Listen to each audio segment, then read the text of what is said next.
Hey y'all, welcome to the Athlete's Health Deep Dive, the weekly episode where we get a mental performance theme of the week, dive deep into its tips, tricks to remember it, tools to apply it, all the insights here. And the goal here is to just bring some more value to the audience, to you, the athletes, coaches, parents, anyone giving you a glimpse into this mental performance themes and topics and what some longer form conversations around these themes and topics can entail. Now, ultimately, we aim to help you out, get you using these tricks, adding the tools to your tool belt, your bag, and up that mental performance. Then at the end, maybe you're more intrigued to check out some of our coaching services where we do talk about these themes and topics in greater detail to help you perform at the best. But like I said, each week we have a theme, and this week's theme is building a supportive environment. We're creating a space that really fosters the growth and learning. And I want to start this off before we dive deep into building a supportive environment by using this quick little story to put things in perspective. Because I want us to think about a tree trying to grow. Now we have two different trees here though, two different baby trees. One is in some poor soil. It's by itself. There's no other trees nearby where they can share nutrients, where they can be shaded during some harsh sun or blocked for some harsh winds. But the other tree that we're talking about, it's in a forest of a bunch of trees. They're surrounding each other. They're working together, sharing nutrients, blocking the wind, blocking the sun at certain points. So they have that rich environment to grow and help each other. Now, this difference in environments highlights the power of our environment, because just like the trees have the different environments that are deeply impacting their potential to grow, we have the same situation. So that's why in this episode, we're going to dive deep into how we can intentionally create these environments to create our best selves. Now, this play at our best, perform at our peak, both mentally and physically, because we're going to integrate things together so we can be ultimately that best athlete that we know we can be. So without further ado, let's dive deep into building a supportive environment. Tip number one is plant yourself where you can grow, right? If you're a tree that grows in Iowa, you're probably not going to be planted in the desert. So just like a plant needs its right soil and needs repotted and everything else, we need the environment that's going to support our goals, right? If we're planted in the wrong environment or we're put in a wrong environment, like this tree in the poor soil, our growth is not going to be to the substantial amount, to the rate that we want it to be, to the end goal of what we want it to be. We need to find that place, that environment that's really support for both our personal growth and also for this topic, in this our passion project here, for the athletic development, to be the best you can be, to go play any sport, anytime, and just go ball out, do whatever you need to do. The trick that I want us to think about with this is the greenhouse effect. I don't know if you've seen a greenhouse before, but they're pretty cool because so many different plants are growing there, because the greenhouse is designed to foster that growth, to the flourish of the plants, of the trees, of anything that is living there.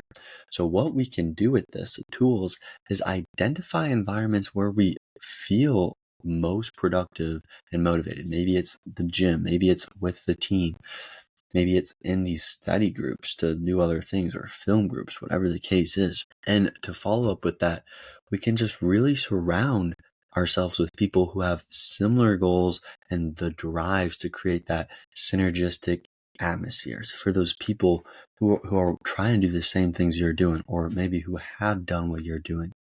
For the people who see what you're doing and they're younger and they want to get to what you're doing, like they see you on varsity and they want to help be there at some point, or whatever the stage is. And so that's kind of the story here that I want to share, is just like a tree in the forest gets its roots growing, gets the growth from all the other trees nearby. When we're in that community that we're thinking of whatever it is that goal is that we want to be, if it is basketball, we're talking, hooping, playing, just learning from the best people on the team, the older people, whoever the case is. It might not even be in the case of sports. Maybe it is study. Maybe there's a course that we're not very good at and we need to get a lot better at it. That's where the tutor comes in, or someone who we learn from And that is the environment that we are really growing in. And that's that supportive space that really makes all the difference so we can grow to the best of our ability. And use tip number 1 of plant yourself where you can grow with the trick of the greenhouse effect. Get in that greenhouse, whatever that is for you, and identify the greenhouses, so the places that are the most productive and motivated, and the people in the area who are going to help us out. Hey, thanks again for tuning into the Athletes Health Podcast. Your support really does mean a lot. We are passionate about bringing the mental health and performance topics to the forefront because, let's be real, the mental health crisis is a huge issue in society. Now, if you're enjoying the show, it would mean the world to us if you could just give it a 5-star review and share it with anyone who might benefit this message. Every bit helps in spreading the word and creating a stronger, healthier community. This podcast is just a small part of what we are doing at the Athletes Health. We work directly with teams, coaches, and individual athletes even to help them unlock their full mental performance and ultimately overall performance. Now, whether that's getting the competitive edge, breaking through mental blocks, or just leveling up in the mental gym, we're trying to cover it all with people. So thank you for listening and supporting our mission. Now let's get right back to the show. Tip number 2 is beware of kryptonite environments. Kryptonite, Superman, his only thing that can defeat him. Kryptonite environments, the things that are going to take us down, because some environments, they may feel fun, they may feel comfortable, but they're filled with distractions that are going to pull us like weeds in all different directions that are away from our goals, the place we're trying to get to. And that's the thing. So these environments really hinder our progress. They stop us short. Now, they could be college parties, they could be social settings, they could be not getting to the gym. Maybe it's the TV or the TikToks. It's whatever is hindering us back from our performance goals of what we know we can and want to do. That's why this trick is the Kryptonite shield. We're going to put up the shield. We're going to block out those environments, the Kryptonite environments, so that we can stay so focused on what we want to do. And with that, the tools to do this, we can set boundaries of the environments. Right? It's not a Hunger Games, but it's where we're going to draw the line that really distract us from the goals. And maybe we'll go cross the bridge to there every once in a while, but we limit the time and the unproductiveness in those social settings and those settings, whatever the case is, if we are really driven and want to get those goals going to our best performance. And like I said, we can still balance the fun with productivity. We can find those safe spaces that we still really like to be at, those social environments where we can maintain the focus, where we can lock in, where other people are doing that, right? Maybe it is those off-season practices or just the scrimmages that we have and we can go to, and the skill practices, whatever it is, where we're still having fun, camaraderie, we're living life, but we're working towards those goals, right?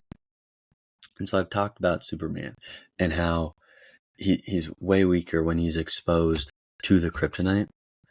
We're going to lose focus and become weaker on our drivenness to the goals over time if distraction is overwhelming us.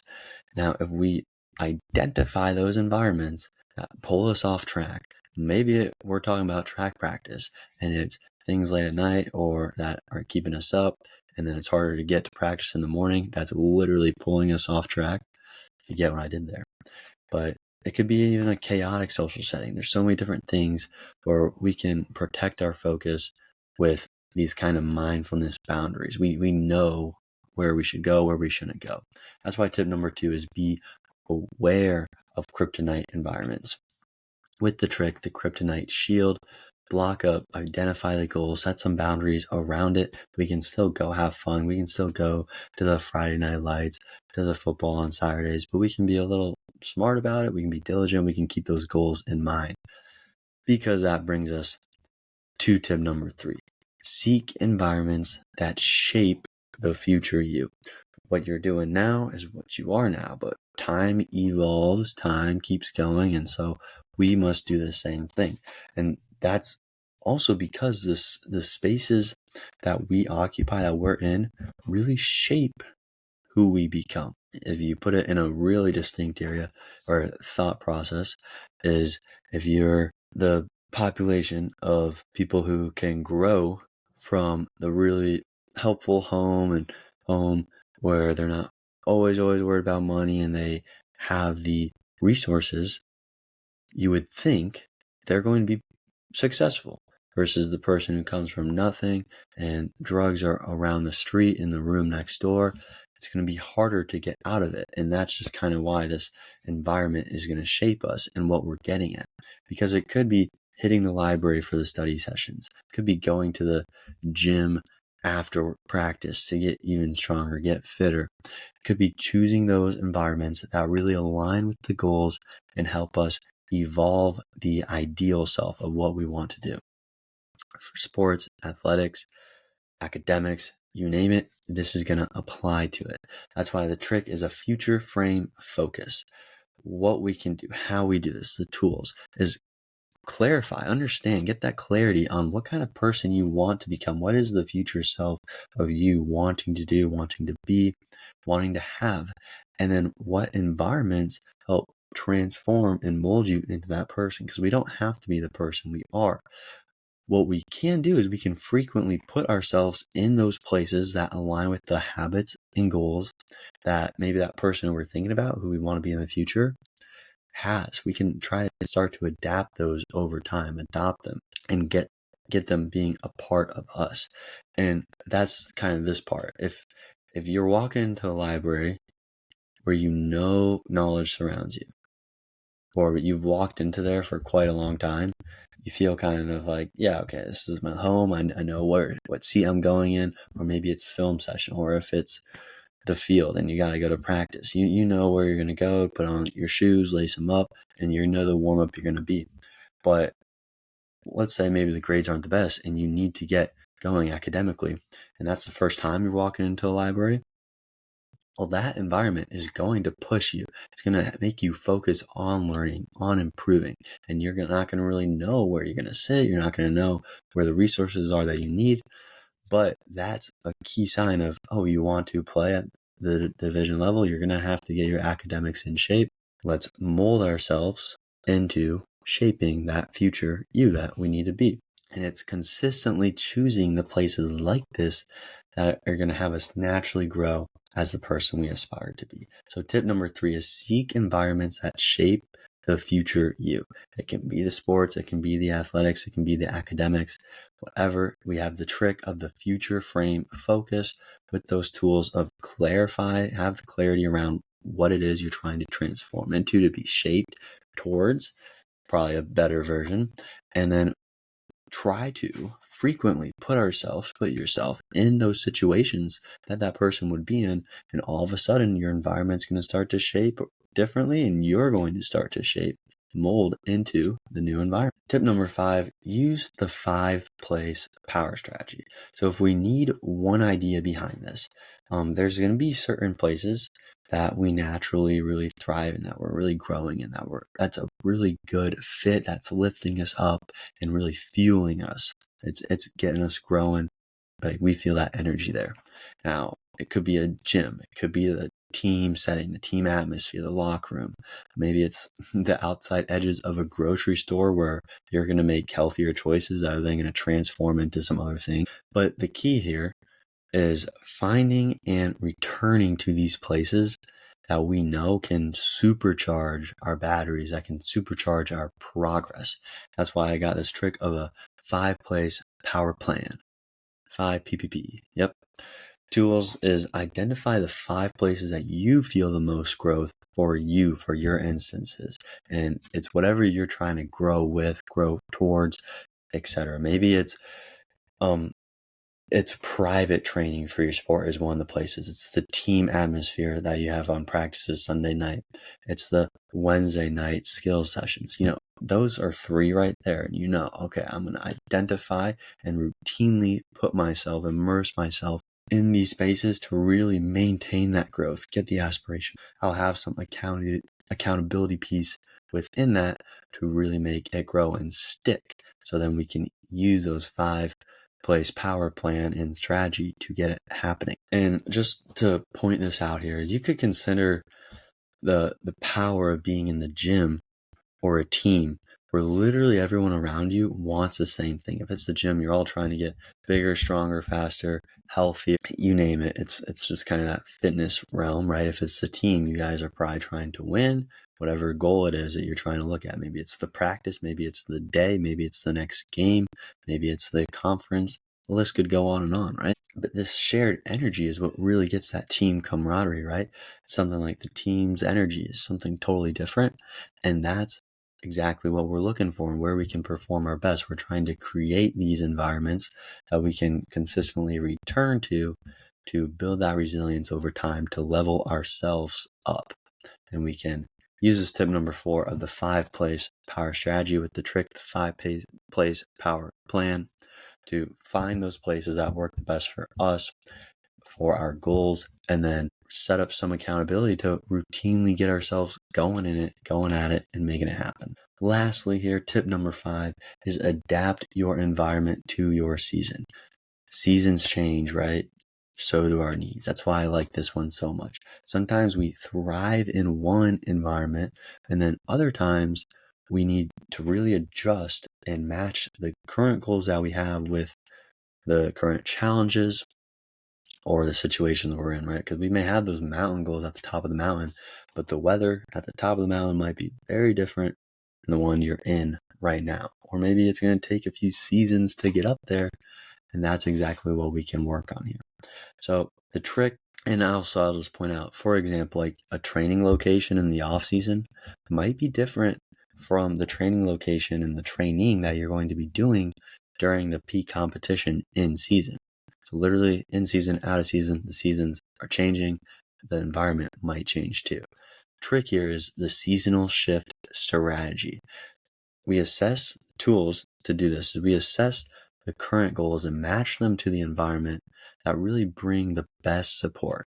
Maybe it is switching from heavy strength training to flexibility work and staying mobile and doing the little minute muscles, making sure everything stays healthy, right? That's just an example. And we can make sure that we are being flexible and willing to change the environment as those goals that we have develop, as they change, as circumstances evolve, and we have to now reflect and pivot a little bit. And so just like I've kind of hinted at some of these examples, but just like athletes have different training routines and regimens, how they change over time during the different season competition. We have preseason, we have prep for the season, we have in season, we have peak season. We're going to have to change and spend our time accordingly to the objectives, to the season that we're in. And that's why we can adjust the environment, adjust where we're hanging out and what we're doing. If we have to be, and if we're in season and we're traveling all the time, we're not going to be able to be in the actual library as much to learn. Maybe it will be wherever we can fit it in on the bus. Maybe that's also for game film. We might not be able to be in the film room watching and reviewing the games. We might have to be doing it on the bus, in the hotel room, you name it. But that's why tip number 5 is adapt your environment to your season with the trick of the seasonal shift strategy. With those tools, get your current goals, your current season, current environment that you're in, and be willing to adjust, to change, to set some new, different goals just based on the circumstances. It's not like the old goals are going away, but we can just shape it up, change it up a little bit. And to recap here, today we covered 5 key tips for building a supportive environment. I just want to run through them one last time. One is plant yourself where you can grow. We have the greenhouse effect. We find the places that support the growth that we can really thrive in those environments. Number 2 is be aware of kryptonite environments, because we can make the kryptonite shield where we set the boundaries with the distractions around us to really ensure that we're focusing and staying locked in on those goals. Tip number 3 was seek environments that shape the future you. So the future frame focus is what we were looking at here for the trick, where we were surrounding ourselves with spaces that reflect the person we want to become, those places where we want to be, maybe the places we want to be doing stuff at or having with us. We are around those places. That leads to tip number 4 of using the 5-place power strategy with the 5-place power plan. Say that 5 times fast. To identify and routinely return to the places that are going to be fueling our progress and performance, the places that we know we have our batteries recharged to the utmost ability that we can have it. And lastly, number 5, adapt the environment to your season. Seasonal shift strategy. Seasons change, things change, environments can change with it to match those evolving goals and those circumstances. And so that's really what we're just looking at here. But remember, the environments we choose to be in, because we can choose that, we have a choice to, at least an extent, really shape our growth. So we'll create the spaces that foster learning and development for that long-term success, so we can ultimately perform at our peak, at our best, without having those mental hurdles hold us back and play to our physical abilities. With that, I just want to wrap this up with The Athlete's Health Deep Dive. Thank you for diving deep into looking at your environment and reshaping it. That's all I have. So have a good week, and I will catch you Thursday. Thanks again.